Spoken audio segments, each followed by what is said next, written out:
Bea Binene, sinayang ng kapuso, Viva ang nakinabang. Maraming netizen ang napasayang matapos mapansin ng mas nagningning ngayon si Bea Binene sa ilalim ng Viva Artist Agency kaysa noong nasa GMA Network pa siya. Matatandaan na si Bea ay isa sa mga produkto ng Starstruck Kids ng Kapuso Network at naging isa sa pinakasikat na teen stars ng kanyang henerasyon. Ilang beses din siyang bumida sa mga teleserye tulad ng Hanggang Makita Kang Muli, Twin Hearts at Beautiful Justice.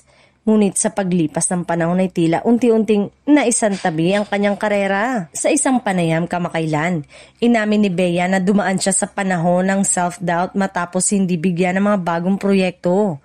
May mga pagkakataon na tinanong ko ang sarili ko kung may kulang ba sa akin o kung tapos na ba ako sa industriya. Pero mahal ko talaga ang acting kaya hindi ako sumuko.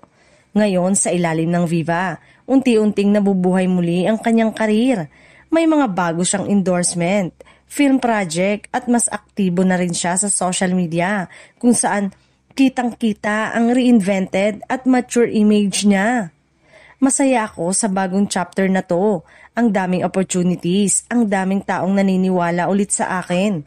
I feel seen and valued, ani Bea sa isa niyang post sa Instagram. Ayon sa mga fans, sayang talaga si Bea dahil hindi nasulit ng GMA ang kanyang talento, lalo pat magaling siya sa drama at action role. Pero sa kabilang banda, marami rin ang masaya dahil ngayon tila tuluyan na niyang nahanap ang direksyong matagal na niya nang hinihintay. Sometimes you have to lose something to find where you truly belong. Dagdag pa ng aktres.